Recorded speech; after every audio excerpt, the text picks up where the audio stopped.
হ্যাঁ, প্রিয় শ্রোতা দর্শক, আমার এই ইউটিউব চ্যানেলে আমি বলেছিলাম যে ক্যান্সার নিয়ে কথা বলি বা বলবো।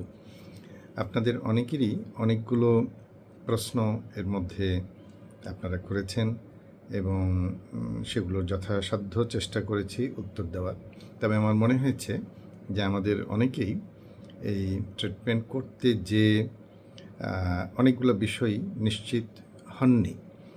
হ্যাঁ, আমাদের কথা হলো যে ট্রিটমেন্ট শুরুর আগে আপনার চিকিৎসকের কাছ থেকে আপনার বুঝে নেওয়ার কথা যে আমি কি রোগে আক্রান্ত, এর চিকিৎসা কী, পরীক্ষা নিরীক্ষার খরচ কী এবং এর ফলাফলই বা কী, রোগের স্টেজ কী, এই পরীক্ষা কেন করতে হবে বা এর ফলাফলটাই বা কী হবে, সাইড ইফেক্ট কী হবে, তারপরে তার সাপোর্টিভ ট্রিটমেন্ট কী হবে।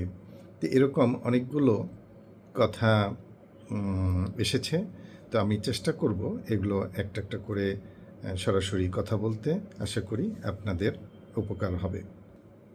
প্রথমেই আমরা বলি যে ক্যান্সার ট্রিটমেন্টের যে বিষয়টি, সেটি কিন্তু নির্ভর করবে ক্যান্সারের প্রকৃতি, কোন ধরনের টিস্যু থেকে উঠেছে, কোন ধরনের এর যে অ্যাগ্রেসিভনেস কীরকম, সেটা একটা বিষয়। কোন স্টেজে আমি রোগটি ধরতে পারলাম এবং ট্রিটমেন্ট শুরু করলাম, এর উপরে হঠাৎ করেই কিন্তু বলা মুশকিল যে এই ক্যান্সারের ফলাফল ভালো বা খারাপ।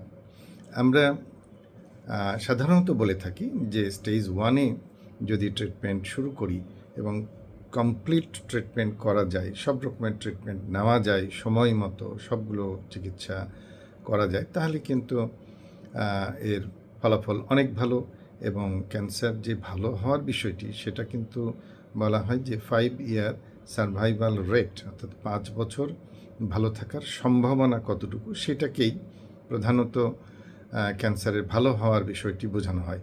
এটি ধরে নেওয়া যেতে পারে বা ধরে নেওয়া হয় যে 5 বছর ভালো থাকলে মনে হয় আর ফেরত আসবে না, কিন্তু আসলে এটি একেবারে মানে ফাইনাল কোনো কথা না। ক্যান্সার যে কোনো সময়ই ফেরত আসতে পারে, তবে সম্ভাবনাটা কম থাকে। আমরা দেখেছি যে 5 বছরের মধ্যে ফিরে আসার সম্ভাবনা বা ভালো থাকার সম্ভাবনা যদি বলি, তাহলে স্টেজ 1-এ সেটি শতকরা 90% বা আরও বেশি বলা যেতে পারে, কিন্তু স্টেজ 2-তে এটি কিন্তু 60-70 ভাগে নেমে আসবে, 3-তে 50%-এ নেমে আসবে এবং স্টেজ 4 হলে এটি আরও কমে 20 থেকে 30%-এ নেমে আসবে। আর কথা পরে আবার হবে।